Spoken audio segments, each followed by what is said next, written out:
Hi, I'm Peter J. Ray. Welcome. Today's topic is the 1983 Cleveland Indians MLB season. Again, the Indians were playing their home games at Cleveland Municipal Stadium, that very beloved ballpark. They had 10 years to go playing there. That year, the 83 Tribe had a tough year. They were 70-92, 22 games under 500. They finished in 7th place.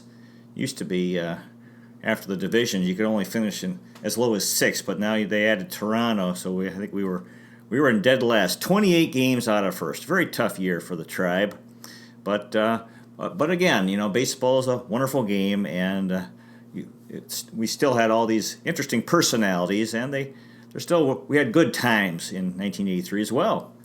The coaching staff included Chuck Estrada, who was the pitching coach from San Luis Obispo, California.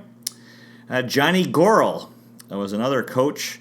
He was known for his very strong work ethic, knowledge of baseball, and he was very good at mentoring young players.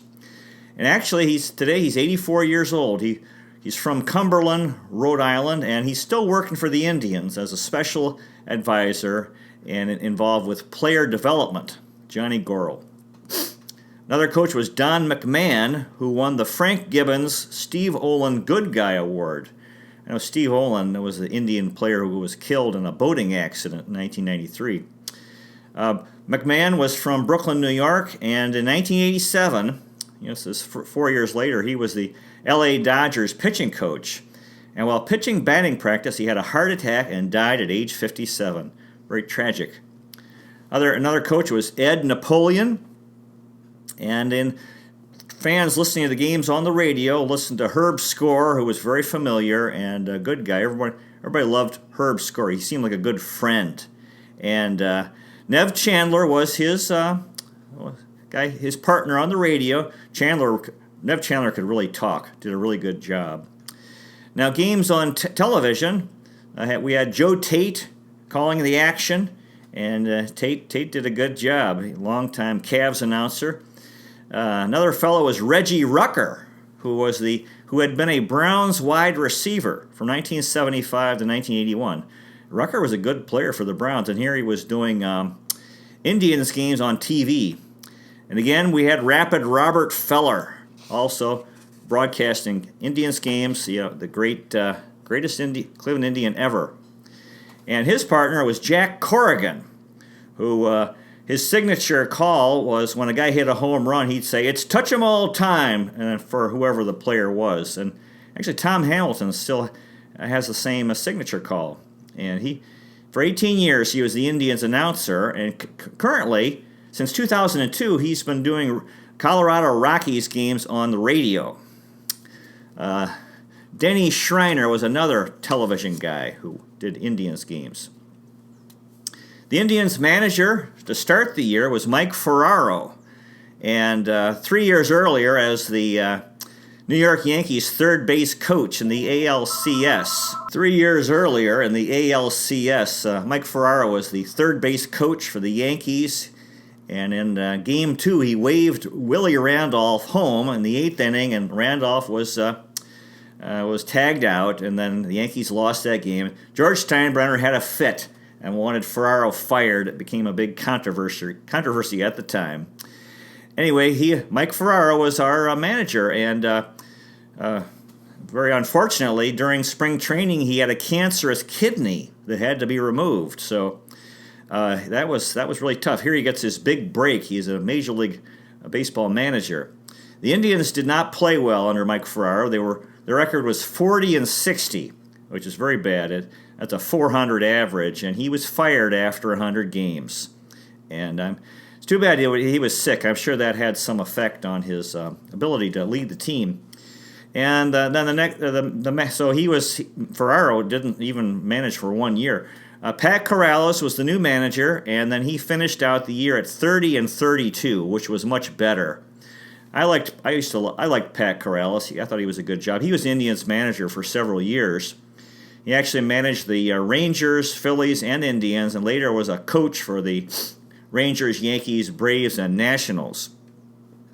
So Yeah, so the team's average under Pat Corrales was better, a little bit under 500. In the field, we had Pat Tabler in left field, who hit 291 and 6 home runs, 65 RBIs. We picked him up from the White Sox in the Jerry Dubzinski trade. Pat Tabler gave us some very good years. And he's from Hamilton, Ohio. He's currently doing Toronto Blue Jays games on television. In our center field, we had Gorman Thomas, who hit 221 with 17 home runs and 51 RBIs in 106 games. We picked him up in the trade with the made a trade with the Brewers, Milwaukee Brewers, on June 6th.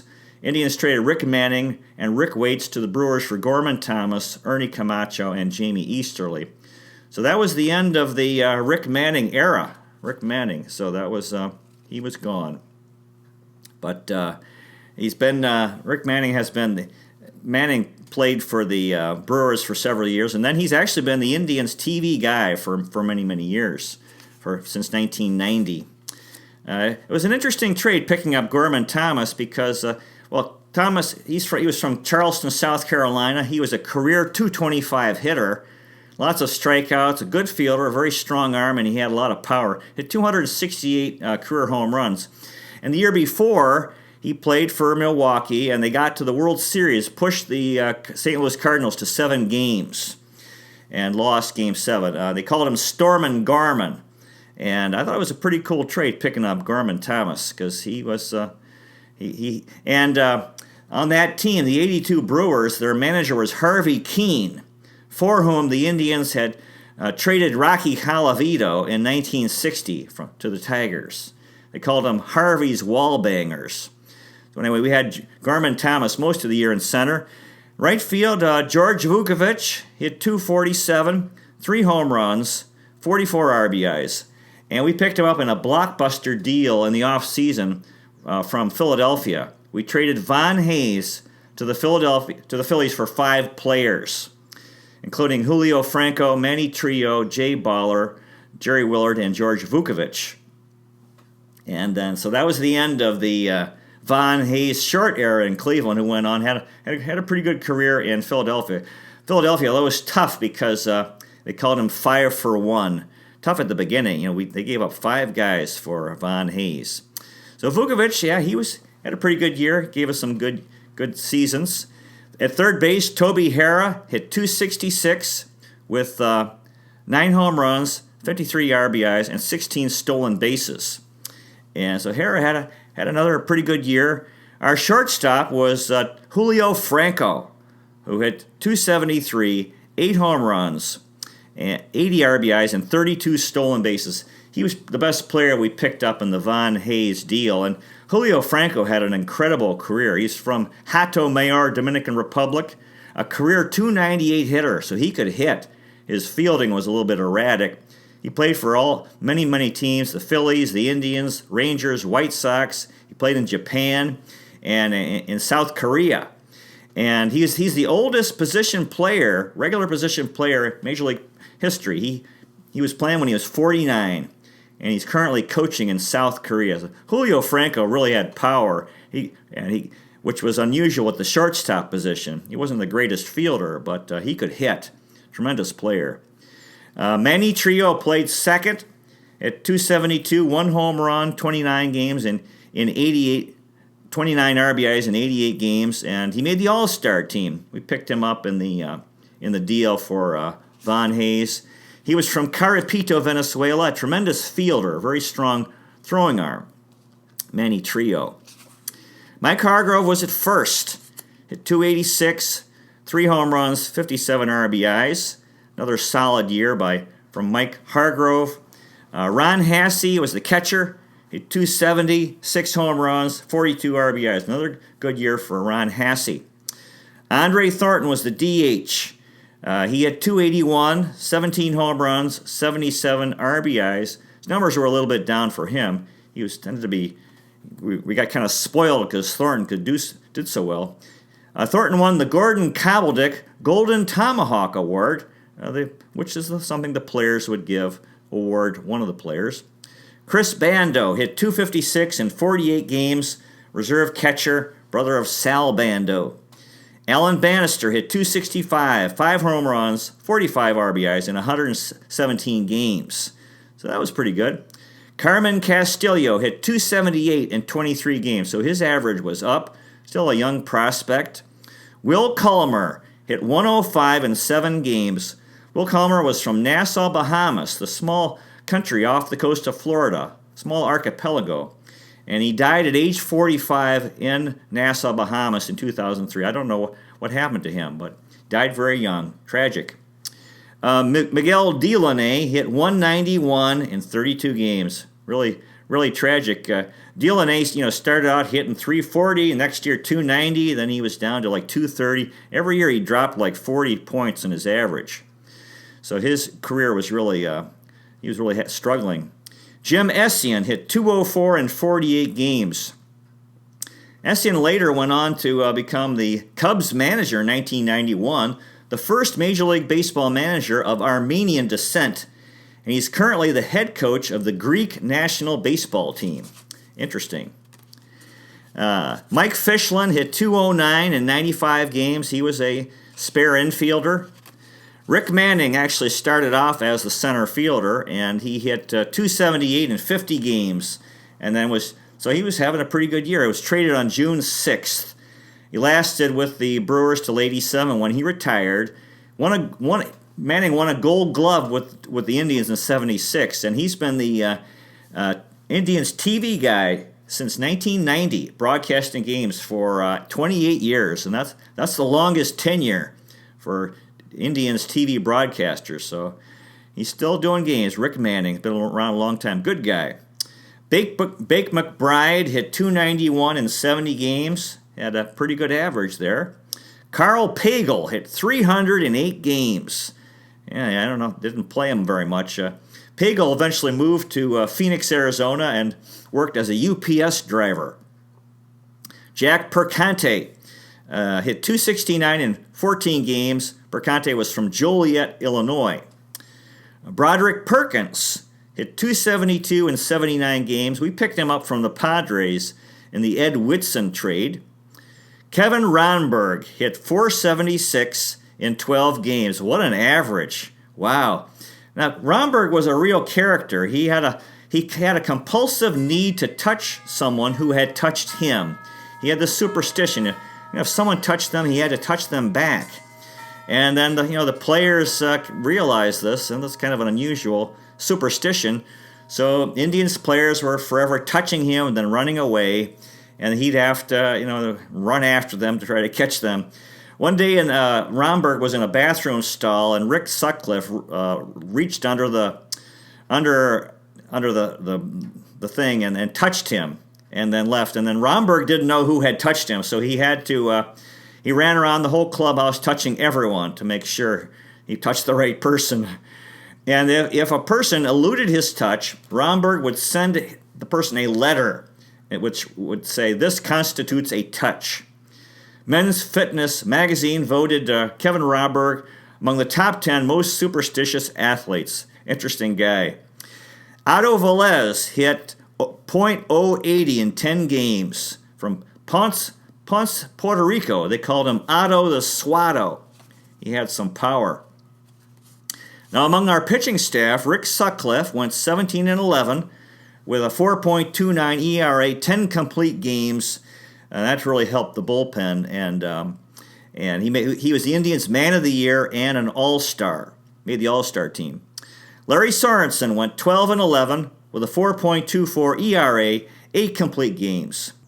Len Barker went 8-13, had a tough year, 5.11 ERA, and then we sent him to the Braves on August 28th, and that turned out to be a very good deal. We 2 players to be named later we picked up after the season.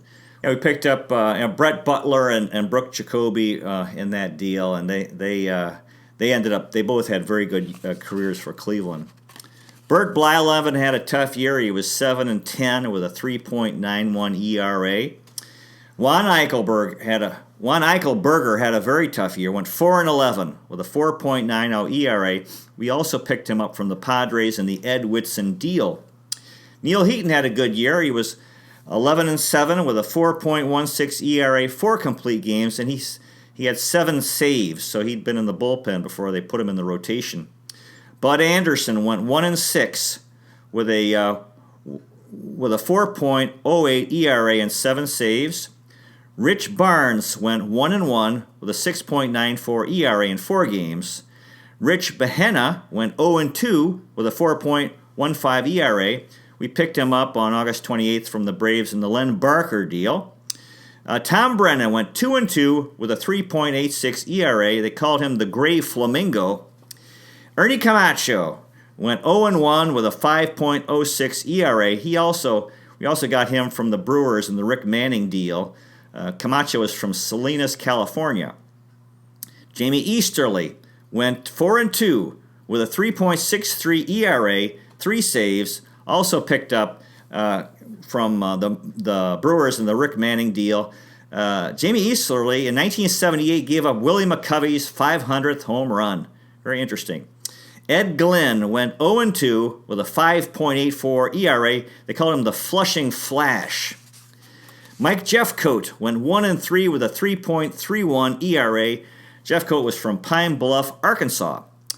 Jerry Reed had no decisions with a 7.17 ERA. That's really high in 7 games. He was from Bryson City, North Carolina. Dan Spillner went 2-9. Tough record. 5.07 ERA and 8 saves. And Rick Waits went 0-1 with a 4.58 ERA. And he was we traded him to the Brewers in the Brewers deal with Rick Manning.